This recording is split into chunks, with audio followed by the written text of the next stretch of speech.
तो guys super heroes का नाम लेते ही हमारे माइंड में सिर्फ एक ही टीम आती है, अवेंजर्स की टीम। एंड ये दरअसल में इसलिए होता है बिकॉज अवेंजर्स दरअसल में काफी अच्छी टीम है एंड वो काफी ज्यादा पॉपुलर, काफी ज्यादा पावरफुल भी हैं। एंड अगर मैं आपसे ये कहूँ कि ऐसी कौन सी टीम है जो कि दरअसल में अवेंजर्स को टक्कर दे सकती है, तो आपके माइंड में सिर्फ और सिर्फ जो जस्ट लीग है वही आएगी। तो दोनों टीम का कोई मुकाबला नहीं है एंड जब ये दोनों टीम एक दूसरे के सामने आएंगी तो क्या होगा, कौन किस पे भारी पड़ेगा, आज के इस वीडियो में हम यही देखने वाले हैं। एंड हाँ, करने जाकर के ये मत लिखना कि ये टीम ज्यादा पावरफुल है, बिकॉज हम यहाँ पर सिर्फ comparison, entertainment and movie basis पर कर रहे हैं। एंड इस वीडियो में दरअसल में हम सिर्फ जो इनके मूवी वर्जन है उनको ही कंपेयर करेंगे, हम दरअसल में कॉमिक से कुछ भी नहीं उठाएंगे। तो सबसे पहला राउंड होता है बैटमैन एंड आयरन मैन के बीच में। एंड जो बैटमैन है वो दरअसल में काफी ज्यादा अमीर है एंड जो बैटमैन है उसके प्लान्स कभी भी ऐसा नहीं होता कि फेल हो जाए, उसके प्लान्स हमेशा ही वर्क करते हैं। चाहे वो सुपरमैन को बीट करना हो, सुपरमैन को डिफीट करना हो, चाहे वो स्टीवन वुल्फ है उसको हराना हो, ये सब प्लान दरअसल में जो बैटमैन है उसी ने बनाए थे। एंड जो बैटमैन है वो दरअसल में काफी ज्यादा अमीर है, इसलिए उसके पास में हर तरह के वेपन्स वगैरह भी हैं, हर तरह के जो व्हीकल्स हैं वो भी हैं। एंड जो बैटमैन है उसने काफी तरीके की मार्शल आर्ट्स की ट्रेनिंग भी ले रखी है, जिसकी वजह से उसे हैंड टू हैंड कॉम्बैट में डिफीट करना नियर टू इम्पॉसिबल है। एंड अगर बात पावर्स की हुई तो जो उसके प्लान्स हैं प्लस जो उसके गैजेट्स हैं वो ही काफी हैं। देन अगर हम बात करें आयरन मैन की, तो जो आयरन मैन है वो दरअसल में काफी ज्यादा पॉपुलर सुपर है। एंड जो आयरन मैन है वो भी दरअसल में काफी ज्यादा रिच है, उसने अपनी हर सिचुएशन के लिए एक ना एक आर्मर बना करके रखा है, उसने हल्क से निपटने के लिए हल्क वेस्टर बनाया। एंड जो आयरन मैन है उसने दरअसल में हैंड टू हैंड कॉम्बैट की ट्रेनिंग जो कैप्टन अमेरिका है उससे ले रखी है। प्लस जो आयरन मैन है उसके पास मार्क 85 एंड मार्क 50 आर्मर भी है। एंड जो मार्क 50 आर्मर है वो दरअसल में जो पावर स्टोन से निकली हुई एक बीम थी उस तक को सर्वाइव कर गया था। सो इन दोनों में अगर कभी बैटल हुई तो जो विनर है वो सिचुएशन के ऊपर होगा।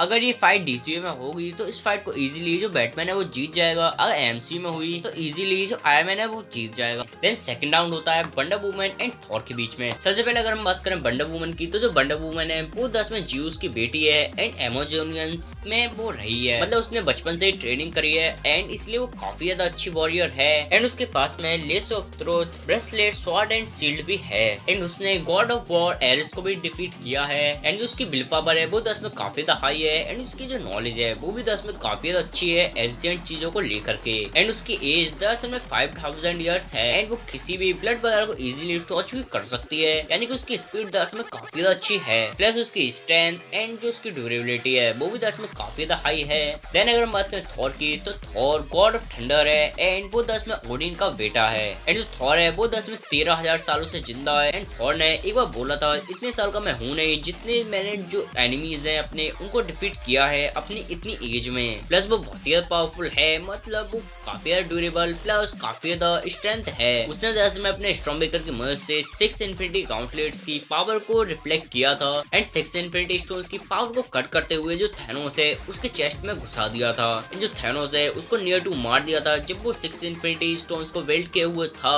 तो आप सोच सकते हैं वो कितना ज्यादा स्ट्रॉन्ग है। प्लस अगर हम उसकी ड्यूरेबिलिटी की बात नहीं करें तो सही रहेगा, बिकॉज उसने न्यूटन स्टार से निकलने वाली पूरी फोर्स को अपने ऊपर लिया था। तो आप सोच सकते हैं जो थॉर है वो कितना ड्यूरेबल है। तो इस फाइट को इजीली जो थॉर है वो जीत जाएगा, बिकॉज जो थॉर है उसके पास में ज्यादा एडवांटेजेस हैं। मतलब सच में यार वो वंडर वुमन से ज्यादा एज का है, उसको वंडर वुमन से ज्यादा एक्सपीरियंस है। प्लस वो गॉड ऑफ थंडर है एंड थंडर के सामने जो वंडर वुमन है वो कितनी बार क्यों ना टिक जाए, लेकिन फिर भी वो नहीं टिक पाएगी। भले जो वंडर वुमन है उसने जो स्टीवन वुल्फ था उसका हेड काटा था, लेकिन फिर भी यार जो वंडर वुमन थी उसने सिर्फ उसका हेड सारी की सारी टीम के साथ में काटा था, बल्कि थॉर था उसने अकेले ही जो थैनोस है उसके सीने को चीर दिया था। तो आप इजीली पता लगा ही सकते हैं किस फाइट को कौन जीतेगा। इस फाइट को इजीली जो थॉर है वो जीत जाएगा। देन थर्ड कंपैरिजन होगा सुपरमैन एंड हल्क के बीच में। देन अगर हम बात करें सुपरमैन की, तो सुपरमैन दरअसल में काफी ज्यादा पॉपुलर सुपर है एंड जो सुपरमैन है उसके पास में काफी सारी पावर्स हैं, उसके पास में काफी ज्यादा हाई हीलिंग फैक्टर है, उसके पास में लेजर बीम्स हैं जिसको वो अपनी आइस से शूट कर सकता है, वो दरअसल फ्लाई कर सकता है एंड वो स्पेस में सर्वाइव भी कर सकता है। उसके पास में ड्यूरेबिलिटी की कमी नहीं है, मतलब यार जो स्टीवन वुल्फ की एक्स थी वो 10 में उसको छू भी नहीं पाई थी। तो आप सोच सकते हैं वो कितनी ज्यादा पावरफुल है।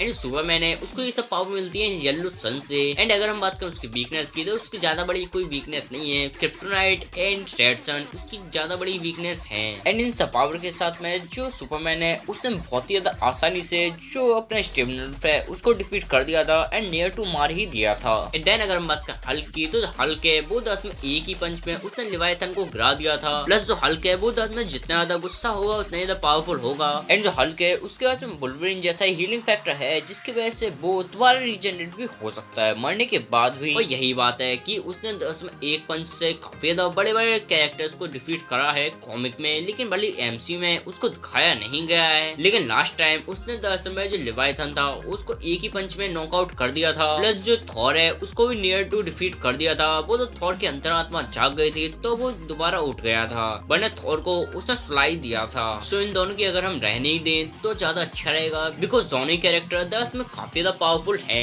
एंड ऐसा तो होगा नहीं कि जो हल्क है वो 10 में सन को रेड कर दे या फिर कहीं से क्रिप्टोनाइट ढूंढ रहा है, बस मार रहा है तो मारते ही रहेगा। मतलब सच में वो जितना ज्यादा गुस्सा होगा वो उतना ज्यादा मारेगा सुपरमैन को। एंड सुपरमैन है वो बिना रुके लड़ता रहेगा। एंड मैं सच में बोल रहा हूँ इन दोनों की 50-50% चांसेस हैं जीतने के। देन फोर्थ बैटल होगा एक्वामैन एंड ब्लैक पैंथर के बीच में। एंड ये दोनों ही 10 में किंग हैं अपने अपने किंगडम के। फर्स्ट अगर हम बात करें एक्वामैन की, तो एक्वामैन है उसका रियल नेम एओथर है। एंड वो 10 में जो सरफेस है उस पर रहता है। एंड उसकी मदर थी वो 10 में अटलांटिस में रहती थी एंड वो अटलांटिस की क्वीन थी। एंड जो एक्वामैन है वो दरअसल में अटलांटिस का किंग है, जिसकी वजह से जितने भी जो चीज हैं वो 10 में उसी के अंडर में आते हैं। एंड जितने भी जो एनिमल्स हैं समुद्र के, मतलब जितने भी वाटर एनिमल्स हैं एक्वाटिक, वो सब के सब उसकी बात मानते हैं, चाहे वो शार्क हो या फिर कोई नॉर्मल सी फिश। हाँ, प्राणा भी उसकी बात मानती है। एंड जो एक्वामैन है वो 10 में काफी ज्यादा अमीर है, बिकॉज वो एक किंग है। एंड साथ में उसके पास में 2/3 पार्ट है पूरे के पूरे अर्थ का। एंड उसके पास में क्या नहीं है, मतलब सच में यार ड्रैगन से लेकर के हर कुछ है उसके समुद्र में, जो कि 10 में सोए हुए हैं। हो सकता है गोडजिला भी हो। देन अगर हम बात करें ब्लैक पैंथर की, तो जो ब्लैक पैंथर है वो 10 में किंग ऑफ वकांडा है। एंड जो ब्लैक पैंथर है वो 10 में ओन करता है वाइब्रेनियम को, जो कि 10 में काफी ज्यादा महंगा और रेयरेस्ट मेटल है। एंड जो ब्लैक पैंथर है उसके पास में दरअसल में एक सूट है जो कि दरअसल में काइनेटिक एनर्जी को एब्जॉर्ब करता है। मतलब जब भी कोई उस पर अटैक करेगा तो उसका सूट है वो 10 में उसी एनर्जी को एब्जॉर्ब कर जो अब उसका अपोनेंट है उस पे ही सूट करेगा, जब जो ब्लैक पैंथर है वो चाहेगा तब। सो अगर इन दोनों में अगर बैटल हुआ तो इस बैटल को इजीली जो ब्लैक पैंथर है वो जीत जाएगा। अब जो ब्लैक पैंथर है वो क्यों जीतेगा यही मैं बता देता हूँ। जैसे कि हम सब जानते हैं कि जो मार्वल कॉमिक है उसमें दरअसल में नेमोर नाम का एक एटलांटिस का किंग एग्जिस्ट करता है। एंड उससे हमेशा ही जो ब्लैक पैंथर है उसकी लड़ाई चलती रहती है। एंड जो नेमोर है वो 10 में अब एमसीयू में भी आने वाला है, यानी कि जो ब्लैक पैंथर एंड नेमोर की लड़ाई है वो 10 में चलती ही रहेगी एंड हमें देखने को भी मिलेगी। तो फिलहाल में टॉपिक से दूर नहीं जाते हैं एंड मेन चीज की बात करते हैं। तो जो ब्लैक पैंथर है वो 10 में नेमोर से लड़ता रहता है, इसलिए उसका एक्सपीरियंस है कि अटलांटिस का किंग है उससे आखिर कैसे लड़ा जाए एंड कैसे आखिर उसे डिफीट किया जाए। बिकॉज सारी की सारी पावर जो एक्वामैन के पास है वो ही दरअसल में जो नेमोर है उसके पास है। सो इजिली जो ब्लैक पैंथर है वो इजिली एक्वामैन को हरा देगा, बिकॉज जो एक्वामैन है उसके पास में ब्लैक पैंथर से लड़ने का कोई भी एक्सपीरियंस नहीं होगा। एंड जो अपना ब्लैक पैंथर है उसके पास में एक्वामैन से लड़ने का फुल एक्सपीरियंस होगा, इसलिए जो ब्लैक पैंथर है वो जीत जाएगा। देन अगर हम बात करें फिफ्थ बैटल की, तो फ्लैश एंड क्विकसिल्वर के बीच में होगी।